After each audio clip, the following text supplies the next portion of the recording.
We may not have enough time to go over everything, but we'll at least go over some of the key investment strategies out there that you may want to partake in or participate in. So before that, we'll kick it off with a market report. I know we haven't had one in a pretty long time. The market has been pretty up and down. We started off the year very hot, and then we went down a drain. And we're slowly climbing back to where we were at the beginning of the year. So for the second week in a row, so this market report, by the way, is as of February 23rd of 2018, so as of last Friday. So for the second week in a row, stocks closed a week ahead. Each of the benchmark indexes pretty much ended the holiday shortened week with marginal gains led by the NASDAQ, which essentially climbed 1.35%, while equities may have advanced modestly. Volatility was prevalent during the week, as investors may be concerned that rising inflation will prompt the Federal Reserve to increase interest rates. So ultimately, people are essentially scared that interest rates will go up, and that's why the market has been up and down lately. Price of crude oil went up from $61.67 per barrel to $63.57, and the price of gold went down from $13.50.40 to $13.30.70.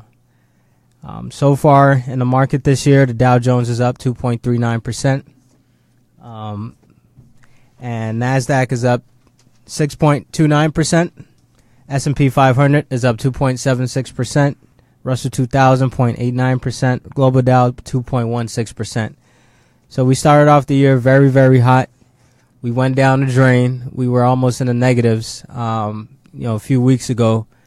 And now we're sort of back to kind of where we were at the beginning of the year. So that ties into the topic of today, really on the importance of diversification and why you need to have multiple investments or multiple streams of income. Instead of relying on just one source, you rely on plenty of them. They say the average millionaire has about 7 or so streams. So it's very important to have multiple streams of income and to diversify. The market has been up and down over the past several weeks. So had you diversified, you would have been able to take advantage and not suffer as much as some other people who are unfortunate, who might have sold their stocks when they were down, bought back in when it went up. So ultimately, it's very important to diversify in order to maximize your money, in order to avoid selling when the market is down. You should never sell when the market is down. You should only sell when the market is up. So it helps prevent the effects of a recession. When a recession happened, a lot of people were foreclosed, went bankrupt. They had to sell everything when everything was low. While people like Warren Buffett, he was buying up everything. He actually pretty much started in real estate back in 2008 when the market was down. He bought up every single thing, and now he owns probably one of the largest real estate companies in the world today, which is a branch of Berkshire Hathaway. So it's really whenever we go into recession or whenever we have something bad happen, it's very important that we diversify so that we're not forced to sell at a point where the prices are low, where we're not getting enough bang for our buck, they call it.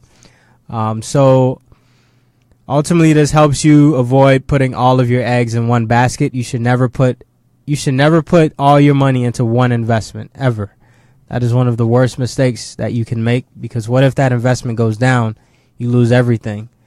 But when it's in 10 different places, if one goes down, one is also going to go up. So you sell the one that's up, and then you leave the one that's down. As a matter of fact, you sell the one that's up, you buy more of the one that's down, and then when the one that's down goes up, you sell that one and then buy more of whatever's going down. So that's really the game when it comes to stocks investing. It's buy low, sell high. That's the name of the game. And so when you don't put all your eggs in one basket, you help maintain the number one rule of investing, which is diversification. Diversification refers to the process of investing in a number of different securities to help manage risk. The theory is that if some investments in your portfolio decline in value, others may rise or hold steady. So that's really what the definition of diversification is. For example, Say you wanted to invest in stocks. Rather than investing in just domestic stocks, you could diversify your portfolio by investing in foreign stocks as well. Or you could choose to include the stocks of different size companies. For example, small cap, mid cap, or large cap, like the Apples and the GEs. So diversification is very important. There's two ways to diversify. You diversify within asset classes. So, for example, you buy different stocks, international stocks. You buy small cap stocks. And then there's diversification across asset classes. So that's where you buy real estate. You buy stocks. You buy some bonds. You might buy some notes, different things like that. So there's really only two ways to diversify, within and among asset classes. So there's so many different ways to make money, to the point where if somebody complains that they're not making enough money, I kind of look at them a little puzzled, because there's so many different ways, so many different side hustles, so many different investments. It's never been easier to open an account, an investment account. It used to be only available to some of the wealthiest people in the world, but now it's available to everybody. So there really is no excuse as to investing or as to not investing. A lot of people say, oh, they don't have enough time. Well, if you don't have enough time to make money while you're spending a lot of time at work, you're sort of defeating the purpose. And another excuse that some people often make is they don't know where to start. Well, maybe you might need to start with Google. Research what is a stock. Go to investopedia.com. I always emphasize that we essentially need the knowledge. Before we jump into anything, the first key is to get the knowledge. And sometimes it starts with a quick Google search, or we go to investopedia.com. So let's really get into the different income sources that you can have. So the first one, we'll just talk about some basics, some general stuff. So, for example, let's say you have a full-time job. You can maybe do some Uber, Lyft, or some ride sharing on the side. You can be a private tutor. You can perhaps rent out your car on Turo, Get Around, or Hire Car. You can rent out your items, your place, Airbnb. There's so many different things that you can do with what you have nowadays that it's so easy to make money. I remember when I started as an entrepreneur, I left my full-time job at PwC or PricewaterhouseCoopers, and I actually started driving for Uber a little bit, seeing how it was, what was the hype about it, and ended up actually liking it. I met a lot of clients through it, and ultimately I flipped it around where I was no longer the Uber driver, but I was the guy that was supplying the cars to the Uber drivers. And so I sort of flipped around the business model a little bit. Mainly because it was tax season and I just did not have the time or energy or the effort to drive Uber while doing people's taxes. So let's talk about the different types of investments out there and why it's important really to diversify. So the first investment, and this is my favorite one, is real estate. So with real estate, it can seem a little daunting, but it's an easy way to make money if you have the capital. Managing a real estate property is not the most complicated thing in the world. It's a piece of property that sits there. You can see it, you can feel it, you can touch it, you can hold it. It's actually one of the safest assets or one of the safest investments you can ever have, because you have control. You get to control your real estate. You get to control who goes in your real estate. You get to control how you want it to look. You get to control everything. A stock, not so much. You just put money in and hope and pray. I mean, there's different strategies you can use, but you sort of hope and pray that your money goes up. With a stock, you can't touch it, you cannot feel it, you cannot hold it, you can't control it. So real estate is my investment of choice. That's my preferred investment. I love real estate in general. I love big, beautiful buildings, and I just love a family that's happy being in a big home. And then when it comes to real estate, the numbers mean everything. So if the numbers don't look good on paper, we don't ever do the deal. That's what it comes down to. If the numbers are showing that we're losing money every single year, we're never going to do that deal. It doesn't matter if it's a palace that's being sold at a big discount. We don't do the deal unless the numbers make sense on paper.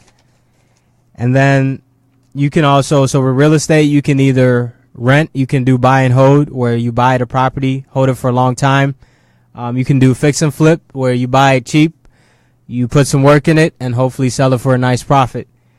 Or you might want to do some wholesaling, where you're not even getting your own money involved at all. You're just getting properties or finding properties, putting it under contract, and then finding a cash buyer to buy your contract, paying you about $5,000 to $20,000. I like a mix of all three things. So me personally, I do all three. I'm a landlord, also known as a renter, a long-term. I rent out homes to people. I am also a rehabber, or I'm a developer, so I'm a fix and flipper. And I'm also a wholesaler, where I have cash buyers in my network looking to buy properties at all times. So with real estate, it's best suited after, let's say after college all the way through to retirement. I know some folks who are in retirement living off of their real estate. Nothing wrong with that at all. Great strategy, actually. Very safe asset to have. And there's also great tax benefits. Remember, I wrote an entire book on real estate. 6 reasons why you should own real estate. So you should definitely check it out if you want to find out more information. The next one is stocks. Now, I love stocks because they're so easy to make money in the stock market. It's actually quite the ease. The reason why is because trends are very predictable. If something is pointed in one direction, it's very hard for it to go in another direction.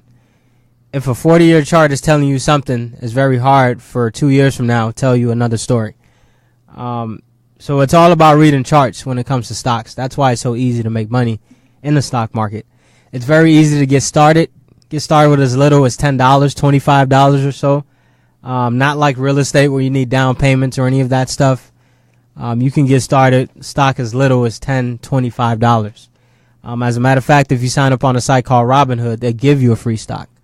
So that's every reason to go out and get some stocks. It's a free site. They don't charge you a dime, a penny. So if you're interested in buying stocks, first and foremost, do your research. A little bit of it. Don't get too bogged down. Don't get too deep into the details. But you might want to open up an account through a site called Robinhood, buy a stock, and then see how it performs. Never put both feet in the water. Always dip your toes in first before you dive in. Meaning, don't put a ton of money in there yet if you don't know what you're doing. Put a little bit of it, and then over time, watch how it performs so that you can learn from your mistakes. They say experience is the best teacher. Also, the nice thing with stocks, whatever you lose, you can essentially claim as a tax write-off. I really like that strategy. It's also known as tax loss harvesting. Very fancy term. And then with a stock, you get to own a company. So you actually gain ownership of whatever company you buy. If you buy shares in Apple, you own Apple now. So I really like that. Another thing is you can take out your money whenever you want. And then you get paid dividends usually every quarter, so every 3 months. And you can either reinvest it back into the company or you can cash it out, go to Vegas, go on vacation, do whatever you want. So with stocks, it's really best suited for everyone. Next one on the list is a 401k, which is not really an investment, but it's a vehicle to an investment. My general rule of thumb is to put at least 10% of your income, gross income, towards retirement every single year. And then if your company matches you, absolutely take advantage of that, because if you don't, you're throwing money in a garbage can. So this is your money to keep. It's not going anywhere. And you can also borrow against it. Let's say you're buying a first home. I usually don't recommend that you borrow anything against your own 401k. However, if a great investment opportunity comes up, then I would not want you to pass it up. And ultimately, when you borrow against your own 401k, you're paying yourself back the interest. And this is best suited once you start a full-time job all the way through to retirement. Next one on the list is an IRA. Once again, it's not an investment. It's a vehicle to an investment. So it's another retirement account with many benefits. You have a Roth and a traditional IRA. Roth means after tax, meaning you don't get the tax write-off now, but you don't pay taxes later. Your money grows tax-free. With a traditional, you get the tax write-off now, money grows tax-deferred, and you pay taxes on it when the money is taken out. It's the newer version of the 401k, far better than the 401k in my opinion. You can put up to $5,500 per year. It's better than the 401k because it has a lot of flexibility. You can buy real estate, stocks, bonds, notes, Super Bowl tickets. You can buy anything you want with your IRA. You just have to put it in a self-directed platform. Cryptocurrency, you can buy anything. And then also, anytime you leave a job, the very first thing you should do is to roll your 401k into an IRA or into another job's or another employer's plan. And this is best suited for even for college students all the way until retirement. Next one on the list is a health savings account. Once again, it's not an investment, but it's a vehicle to an investment. It has triple tax benefits unlike any other account. You put in money, you get a write-off. The money grows tax-free. You can buy stocks, bonds, mutual funds, notes, real estate, whatever you want, Super Bowl tickets. And ultimately, when you take the money out, you take it out tax-free as long as you use it for medical expenses. I never recommend you use this money before retirement. I always recommend that you keep this money so it grows tax-free and leave it as a very super emergency type vehicle. So treat it like an IRA or any other retirement account. And you can put up to $3,450 if you're single and $6,900 if you're married in 2018. Great retirement strategy for anyone. A lot of people think this is a now thing. For me, this is a later thing. And it's the new way of saving for healthcare expenses because we know Medicare is significantly underfunded and it's probably not going to be around by the time people like me retire. Next thing we have on the list is permanent life insurance. So you have whole life versus universal life versus variable life versus variable universal life. Whole life is fairly safe. Universal life is also pretty safe, but you get a little more bang for your buck. Variable universal life is life insurance on steroids, meaning that it can go up as much as it can. But the general concept is that money can be making money over time, which is known as the cash value. Whenever you pay, let's say, $100 premium, part of that premium is going to be put towards your actual life insurance. The other part is going to be put towards an investment. And so that money grows over time. And then you can cash it out in retirement, or you let it sit until you die. You can fund your child's education. You can do whatever it is you want. Let's say it's time for a great investment. You borrow from it, get the investment, and then pay it back over time. Pay yourself back the interest. That's what I like. I personally want to create my own bank in the future. Not some big fancy, JP Morgan Chase, but my own bank that I have different accounts that I can tap into at any given time. You have a guaranteed death benefit. So if you pass away, there's a guaranteed amount of money that goes towards your beneficiary or beneficiaries. You can borrow against the policy, as I just explained, tax-free. That's the huge benefit. Anytime you borrow money or anytime you get, let's say, a home equity line of credit, you never pay taxes on it because it's not income. It's leveraged money or borrowed money. And remember, you're borrowing against yourself. So just like you don't pay taxes, as a matter of fact, I'll take that back. And so it's best suited really for everyone, and it's very important to protect yourself. Next on the list, we'll actually skip a few, and we'll really go into the main ones. I have a bunch of them on here, actually, but we'll just skip, due to time's sake, we'll skip some of them. So let's go to ETFs, or exchange-traded funds. So if you're new to investing, this is a great way to get started. It's a new version of mutual funds. It has lower fees. There's more flexibility, which means there's more earnings control. ETFs, or exchange-traded funds, are traded every day, just like a stock. A mutual fund is traded at the end of each day. You get a little more control, treated just like a stock. The price changes throughout the day, which allows you more speculation. You get better tax treatment. You get to avoid capital gains distributions. And ETFs are really best suited for even younger people who are just getting started, people who don't have a lot of money. They have apps like Acorns, Betterment, Stash, all these different apps. You can buy ETFs with as little as maybe $10, and you can own a share in. So an ETF is a pool of stocks. So instead of buying just Apple or AT&T or Johnson & Johnson, you're buying 100 stocks, and you're buying shares, a tiny portion. You own a tiny portion of each of those companies. So that's what really an ETF is. And so these sites like Acorns, they make it even more affordable to buy ETFs because you can start with as little as, let's say, $10. As a matter of fact, I have an Acorns account, and I put $5 in every single day, and I'll be doing that for the rest of my life. So every single day I'm committed to investing at a bare minimum $5 a day. Anybody can do it. I mean, it doesn't matter what your situation is. You can invest $5 a day. Next thing we'll talk about is real estate investment trusts, which are essentially ETFs, but for real estate. So if you really wanted to get into real estate, but you're like, you know what, I don't have the money, I don't have the down payment, I don't have the knowledge, we'll get into a REIT, or a real estate investment trust. So a REIT is a great way to indirectly invest in real estate. So imagine you not being required to put up a lot of money, but now, let's say you have 100 friends, and each friend puts up $1,000. Usually REITs have a minimum of $1,000. 100 friends, $1,000 each. Well, that's $100,000 that you can either put down on a place. So you don't have to do any of this, by the way, but that's just the general concept. It's a bunch of people with money, and you're all pulling it together, just like an ETF, and you go out and buy a property together. So you actually get shares in the property itself. It's very high dividend payments. REITs are regulated, highly regulated. They're required to distribute 90% of their earnings to shareholders or unit holders if it's an LLC through dividends. So very highly regulated. If you want nice, stable income, you would want to get a REIT, or real estate investment trust. One of the best REITs out there is called O, or Realty Income Corp. Very good REIT out there. You can buy it on Robinhood, or you can go to a direct like Fundrise. You can go out and buy a REIT, $1,000 minimum, and you own shares in a piece of property.